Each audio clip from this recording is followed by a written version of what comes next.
name is Elise Gordon, and I'm proud to be board president of Sea Glass Theater Company. I'm happy to introduce the next in our Spotlight series for Sea Glass, mezzo-soprano Gabrielle Barkidjija.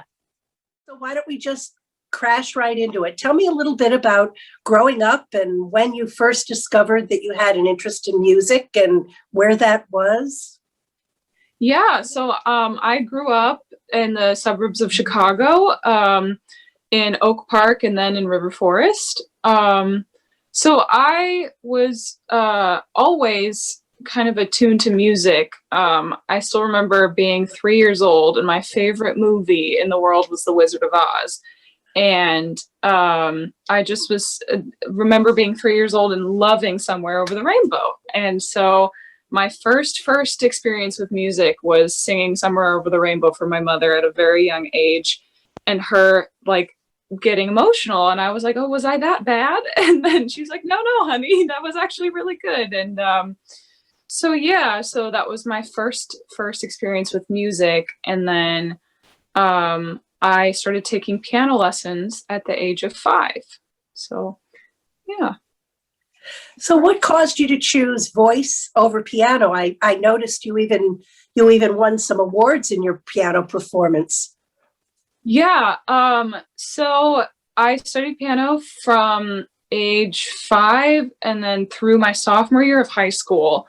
So I always had loved to sing and had not started studying classical voice until a lot later. But I was having some issues technically with the piano, and I realized I learned this a couple of years after I stopped studying piano that I have an issue with my wrists that causes my fingers to be weak sometimes. And so I wasn't able to do what I wanted to do with piano, and, with stress of high school and everything, wasn't able to practice as much as I needed to in order to work through these issues. And so I was becoming kind of frustrated with myself with that. And so I turned to classical singing at one point, and decided to switch from piano to voice. How amazing that you had 2 talents like that. You got 2 gifts when you were born, didn't you? Yeah, I guess so. Yeah, I mean, I'm so grateful for my piano training from a young age, because it's just been a world of difference in my singing, and, being able to sometimes plunk out accompaniments if necessary in a pinch. And and really getting to learn an instrument before learning how to sing was just really, really beneficial. And I had the best piano teacher in the world for all those years. So. Oh, that's great.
So, one of my favorite cities in the whole world, and I've traveled a lot, is Chicago.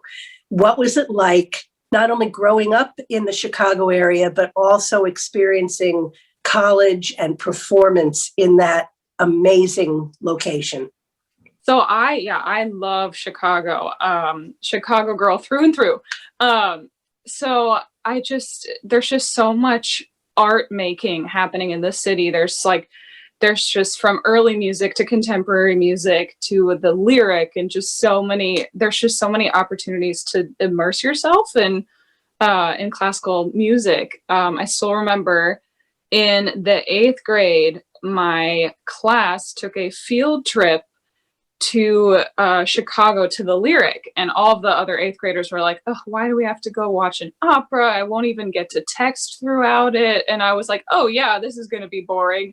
And 8th grade me was just so enthralled. Of course, I didn't let anybody else, see that, but I was just so enamored with that. And I have memories of being a kid and going to the CSO a couple of times and seeing some just really wonderful music making. And and going to college at Northwestern, which I wasn't really my initial plan after high school to stay in Chicago, but I was able to continue to go into the city and make music. And it's a very collaborative town in terms of there's always new projects and new things, and hey, I'm going to start an ensemble, or hey, I'm going to start this little company, like, do you want to do this project? And so yeah, it was really, really wonderful growing up there and studying there. Has Boston been an easy transition for you? Are you enjoying, exclusive of the pandemic, are you enjoying Boston? Yeah, I've actually found Boston to be kind of similar to Chicago in that way as well. It's been a little bit difficult, moving here during a pandemic, because I haven't been able to experience as much as I would have liked. But I've been really enjoying Boston, and yeah, it's a very different place, but in a good way.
do you do during your downtime? So during my downtime, I love to take long walks. That's one of my favorite things to do. My mom and I used to do that a lot when I was back in Chicago and whenever I'm home. And one thing that I really like to do is geek out about like old architecture. And so I love taking long walks and like looking at like the beautiful houses. And so Boston is just perfect for that. There's so much in the way of just gorgeous like old buildings, and that's one of my favorite things to do in my downtime. I also love jigsaw puzzles. That's one of my favorite things too. Yeah, and yeah, I've been getting into paint by numbers recently. Those have been a lot of fun. So yeah, just little projects and things, and yeah, I usually put on a CD or something in the background and just see what happens. Do you have a side hustle? Is there something that you do in addition to when you're not singing? Are you out there doing anything else? Yeah, so I actually just recently started teaching piano lessons, going back to my roots. And so I've just started teaching my 5-year-old cousin, and so that's been really wonderful. I've been doing that, and I have a minor in arts administration, and so I do lots of odd end and bit jobs for administration, and I've worked with some companies and proofreading, scheduling, etc. That's smart.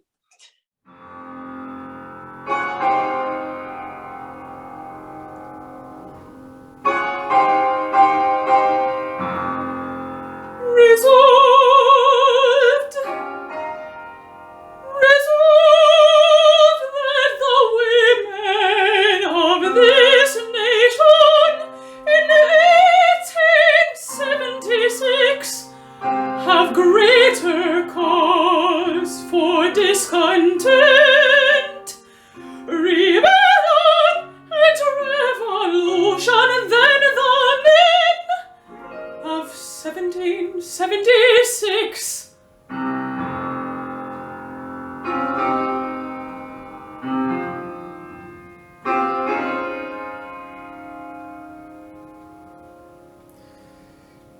It was we the people, not we the white male citizens, but we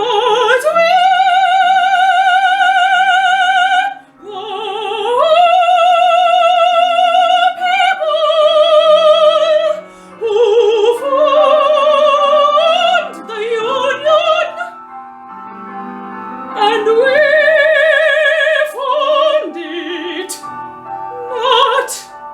to give the blessings of liberty, but to secure them, to secure them, not to the half of ourselves and to the half of our posterity, but to the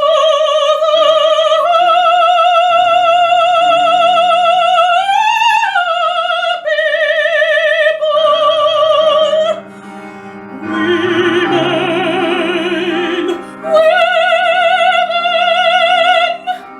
women, as well as men.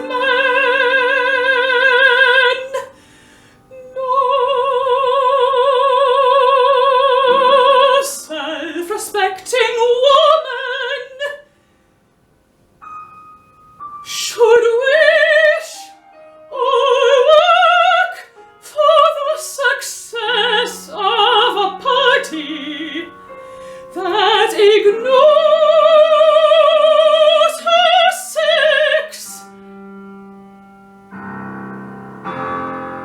Resolved, the women of this nation, resolved,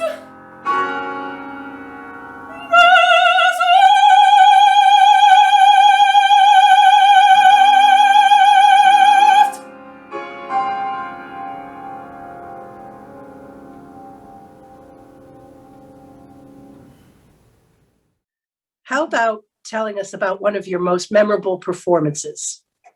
Yeah, so one of my most memorable performances is when I performed as Zerlina in Don Giovanni at Northwestern.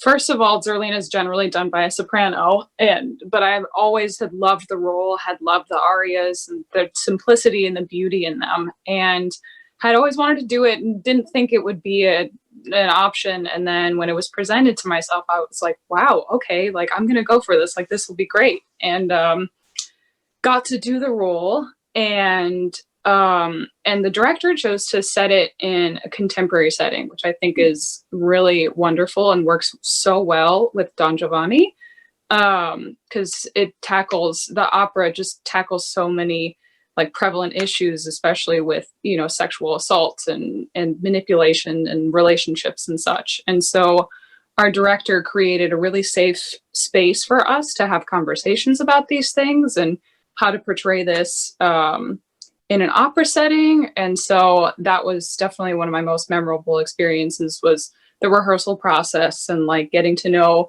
my castmates really well. And like, how do we do this? Like this is important. Like, let's figure out a way to make this, this really impactful. And then also my grandfather, who had never heard me sing live like that before, he was 89 at the time and flew to come see me in it. So that was really, really amazing.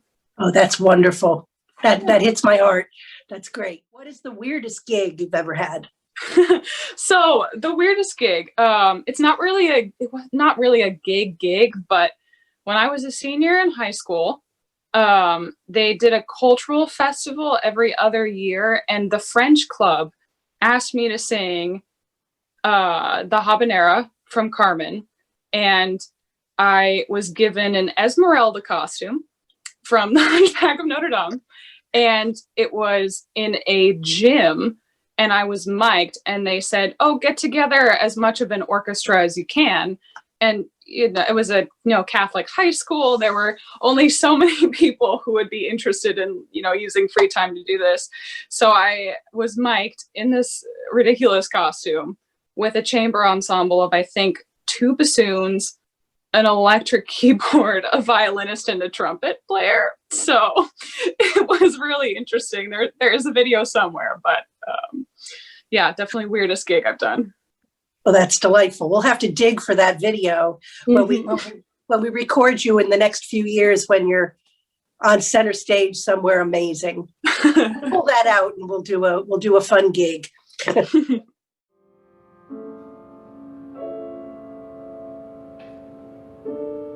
This night is thick with the birds, and evening warns us, warns us beautifully of death.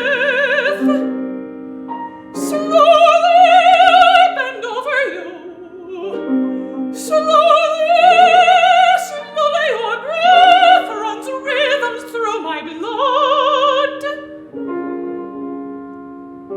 as if I said, I love you, and you should raise your head.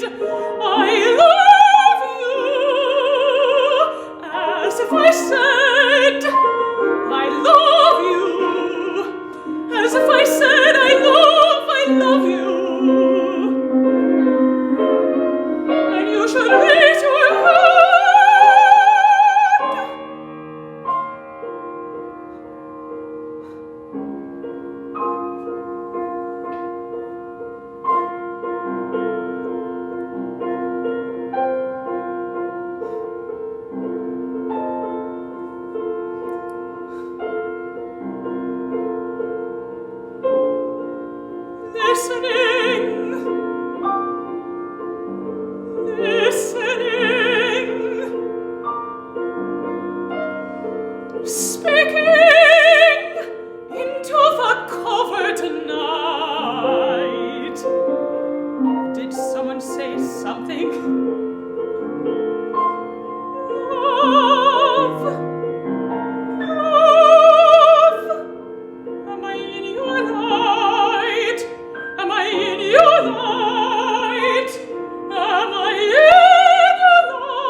nothing flap for space.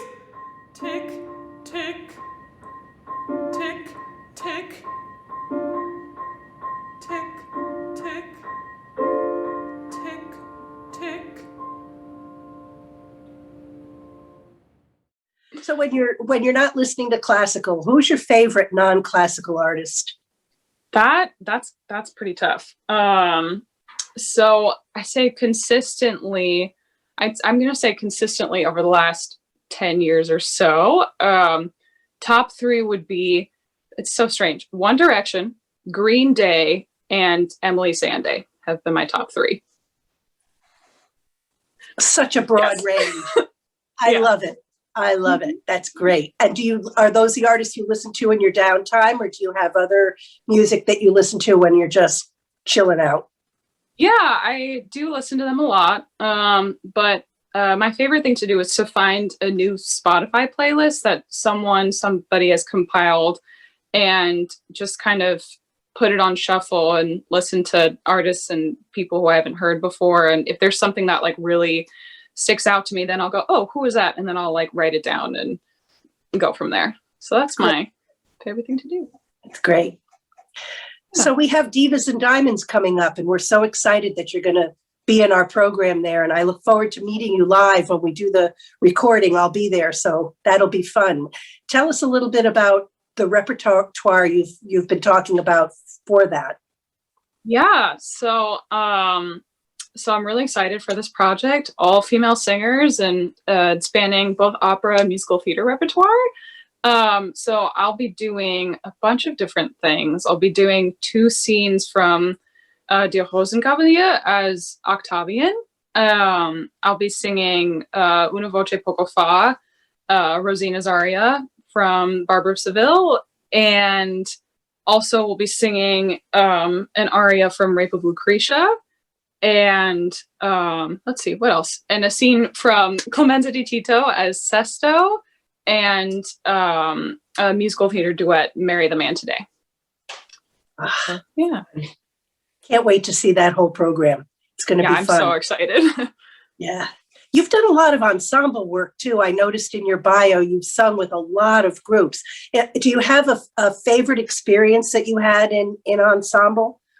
Yeah. So I, a couple of years ago, I had the chance to sing a gig with the Crossing, the Young People's Choir of New York, and the New York Philharmonic. We premiered a piece called Fire in My Mouth by Julia Wolf. And it was just an amazing experience, all female singers.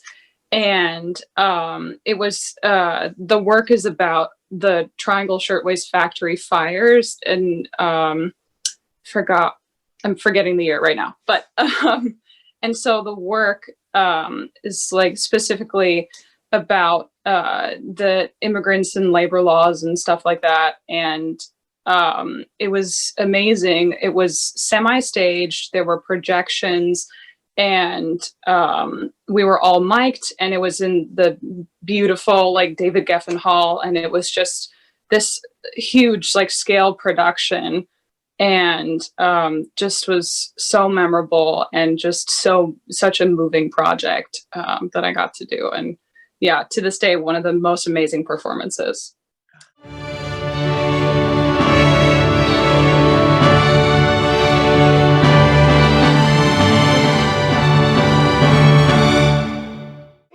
Who's your greatest inspiration right now for what you're hoping to become as an artist? Ooh, that's a really good question. Greatest inspiration in general, it's not necessarily like, greatest inspiration is my mother. Always has been, always will be. She is not an artist, but my mom, the way that she carries herself, she carries herself with such confidence and grace, and always connects to like anyone in the room. Like if she meets someone new, she's having a conversation with them, and she's trying to make people feel really welcome and really comfortable. And that's something that I strive to do. as an artist is just make sure it just include people and try to connect with people. And I think that's the most important thing for me in my art making, is just trying to just, let's see, I'm tripping over my words. But trying to make, just trying to connect with my community and my surroundings. So, yeah. Well, your music is a language. I look at it as a language unto itself that allows you to just embrace whatever the audience is, however big, small, indifferent, excited. And I think that having a mom that has inspired you to be that universal translator is that's beautiful. Yeah, definitely. Nothing like a mom. Absolutely. Very, very grateful that that we're so close too.